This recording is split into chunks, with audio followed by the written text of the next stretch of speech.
So in Flask, we'll make use of something called render template. There's templates here. This is, we're going to render each of the HTML file. So we import something called render template.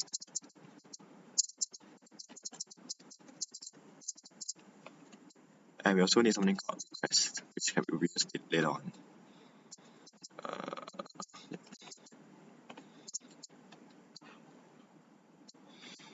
So right now, we'll try to render the template of index.html first.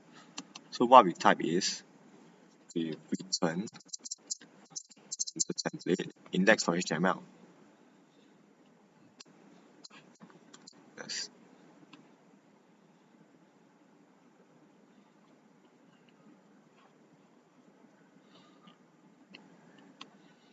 So what line 3 does is that it initiates the web application, and line 11 is to run it on the port number 80. Yeah. So when you open into a new website, you can see it's here. Yeah. And you can enter something here. But right now there's no way for us to process the data yet. So we need a way to retrieve the data into the backend and sort of do some process to it. So previously in the index.html, we used a method called post. So we'll need it here as well.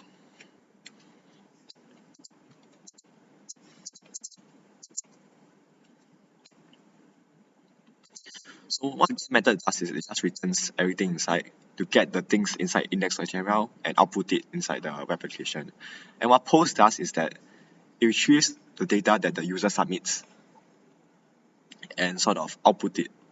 And not output it, sorry. It will just retrieve the data that the user put in. And hence we need a post method in the index.html just now.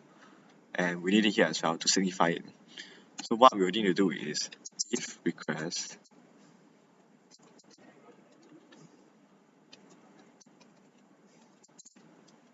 method equals to post.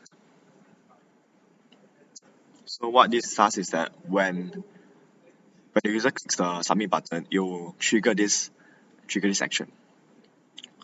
We have to get the name, right? So what the name is, name will be equals to request.form.get data.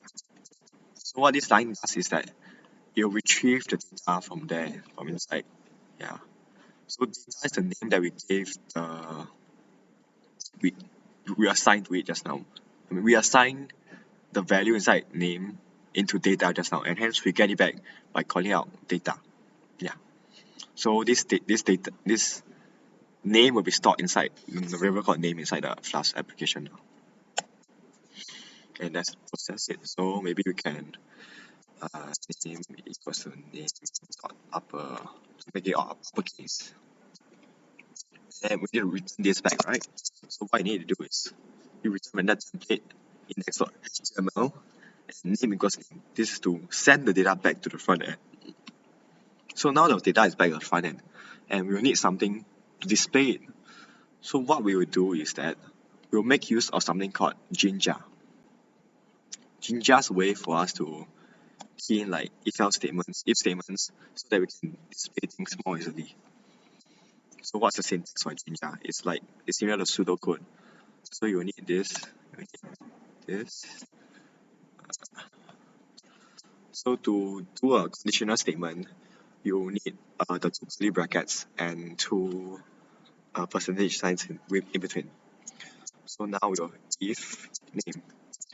This is to check whether name exists, because we passed it back from the backend to the front end. So right now it exists, but previously, after we press submit button, after you click submit, it shouldn't be there because we didn't assign a value to it initially. And then we need to display it out. We do using two curly brackets. Yeah. So you display the name out, and then you end if statement. It's like pseudocode. Yeah. And let's try and run again.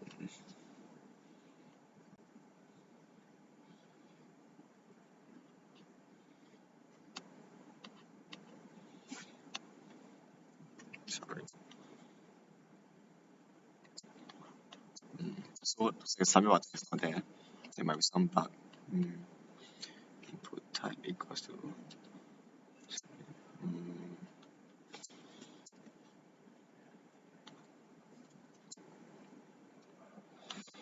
hmm.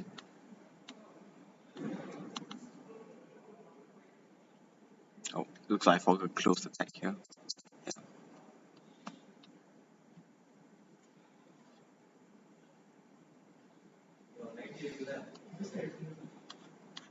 Yeah. So now the submit button is back.